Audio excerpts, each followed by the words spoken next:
എന്നാ തോമാച്ച നിന്റെ നെറ്റിയിൽ ഇന്ന് കരി കൊണ്ട് കുരിശു വരച്ചിരിക്കുന്നത്? ഇന്ന് വിഭൂതി ബുധനാണ് സുഹൃത്തെ. വിഭൂതി ബുധനെന്ന് കേട്ടിട്ടുണ്ട്, ഒന്ന് വിവരിച്ചു പറ എന്റെ തോമാച്ച. നാം എപ്പോഴും ഓർത്തിരിക്കേണ്ടതും എന്നാൽ നാം ഓർക്കാത്തതുമായ ഒരു വലിയ സത്യം നമ്മെ വീണ്ടും ഓർമ്മപ്പെടുത്തുകയാണ് തിരുസഭ. ഈ വിഭൂതി ബുധനും തുടർന്നുള്ള നോമ്പ് കാലാചരണങ്ങളും. അതൊന്നും കൂടി വിവരിച്ചു പറയാമോ? അതെന്താണെന്ന് വെച്ചാൽ, നമ്മുടെ ഈ ശരീരം വെറും മണ്ണാണ്. മണ്ണിൽ നിന്ന് എടുത്ത ശരീരം തിരികെ മണ്ണായി തീരുന്നു.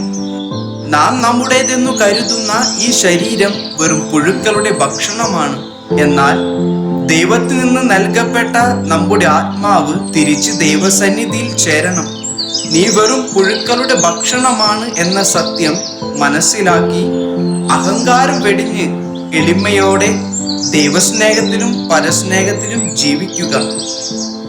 ഓ, അങ്ങനെയാണോ? ശാരീരിക അഭിലാഷങ്ങളുടെ പിറകെ പോയി നമ്മുടെ ആത്മാവിനെ നഷ്ടപ്പെടുത്തരുതേ എന്ന് ദൈവം നമ്മെ ഓർമ്മപ്പെടുത്തുന്നു. പിന്നെ പാപപരിഹാരവും പ്രാർത്ഥനയും പ്രായശ്ചിത്തവും ദാനധർമ്മങ്ങൾ വഴി നമ്മുടെ ആത്മാവിലുള്ള പാപക്കറകളെ കഴുകിക്കളയുവാനുള്ള ഒരു ഓർമ്മപ്പെടുത്തലും മാനസാന്തരത്തിലേക്ക് നമുക്കുള്ള ദൈവത്തിൻ്റെ ഒരു ക്ഷണവുമാണ് ഈ വിഭൂതി ബുധനും തുടർന്നുള്ള നോമ്പ് കാലവും. നമ്മുടെ പ്രായശ്ചിത്തം വഴി ദൈവകൃപ ധാരാളമായി നമുക്ക് ലഭിക്കുന്നു. പഴയ നിയമത്തിലെ നിനിവെ നിവാസികളെ പോലെ നമുക്കും പശ്ചാത്താപിക്കാൻ ദൈവം നൽകുന്ന ഒരു അവസരമാണ്. നിനവെ നിവാസികൾ അവർ എന്താണ് ചെയ്തത്? അതൊരു വലിയ സംഭവമാണ്.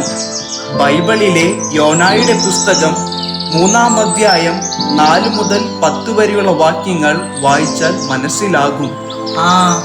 ഓക്കെ. ഇനി ഇതുപോലൊരു അവസരം നമുക്ക് കിട്ടുമോ എന്ന് ആർക്കറിയാം? Repent and believe. അനുദപിക്കാം, അനുഗ്രഹങ്ങൾ നേടാം, സ്വർഗരാജ്യം സ്വന്തമാക്കാം.